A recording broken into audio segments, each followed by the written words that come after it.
మిమ్మల్ని ముఖ్యంగా పిలవడానికి కారణం ఇంటర్వ్యూకి ఆ టాపిక్.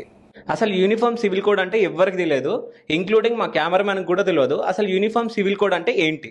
ఇప్పుడు ఒక హిందూ వ్యక్తి 13-14 ఇయర్స్ ఏజ్ ఉన్న అమ్మాయిని పెళ్లి చేసుకుంటే అది క్రైమ్. ఇదైతే అందరికి తెలుసు కదా. అదే ఒక ముస్లిం వ్యక్తి 13-14 ఇయర్స్ ఏజ్ ఉన్న అమ్మాయిని పెళ్లి చేసుకుంటే అది క్రైమ్ కాదు.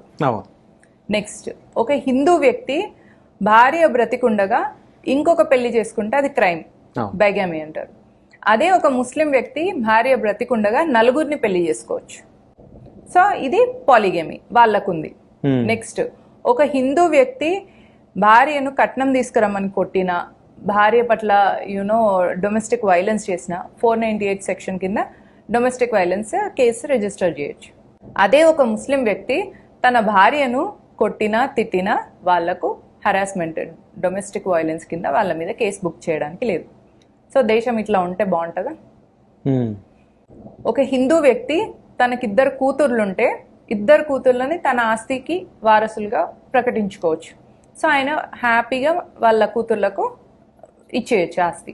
అదే ఒక ముస్లిం వ్యక్తి తన కూతుర్లుండి కొడుకులు లేకపోతే తన ఆస్తి తన తమ్ముడికా లేదా తమ్ముడి కొడుకులకు వెళ్తుంది, కానీ తన కూతుర్లకి 1/3 అంతకంటే తక్కువ వెళ్ళే ఛాన్స్ ఉంది. సో అక్కడ అన్యాయం జరుగుతుంది కదా. సో ఇంతసేపు నేను చెప్పిన ఈ పాయింట్స్ అన్నిట్లో మీకు కామన్ గా అన్యాయం జరుగుతుంది ఎవరి పట్ల? ముస్లిం మహిళలకి. ఎగ్జాక్ట్లీ. సో ముస్లిం మహిళల మీద ఇలా అట్రాసిటీస్ చేస్తూ వాళ్ళ నుంచి ఎక్కువ మంది పిల్లల్ని కంటూ తద్వారా వాళ్ళ పాపులేషన్ పెంచుకుంటూ పొలిటికల్గా వాళ్ళ స్ట్రెంగ్త్ని చూపించుకుంటూ వాళ్ళు గవర్నమెంట్ ఫామ్ చేసి దాని నుంచి దేశాన్ని ఇస్లామైజ్ చేయాలి అనేది ఒక విజన్ వాళ్ళకుంది. ఎలాంటి విజన్ లేకుండా, ఎలాంటి ఇంటెన్షన్స్ లేకుండా కుంభకర్ణుడితో నిద్రలో పోటీ పడుతున్న వాళ్ళు హిందూ సమాజం. సో వాళ్ళకు ఒక విజన్ ఉంది. ఆ విజన్ కోసం వాళ్ళు నానా విధాలుగా తాపత్రయపడుతున్నారు.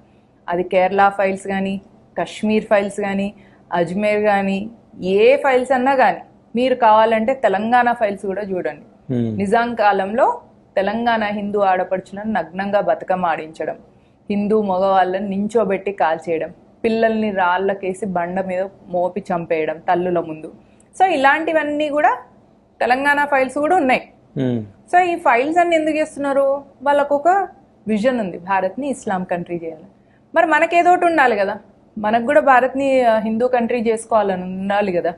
వాళ్ళకు ఆల్రెడీ ప్రపంచంలో 56 ఇస్లామిక్ దేశాలు ఉన్నాక కూడా వాళ్ళకి ఈ దేశాన్ని ఇస్లామైజ్ చేయాలి అని ఉంది అంటే మనకు ఒక్కటి కూడా లేదు.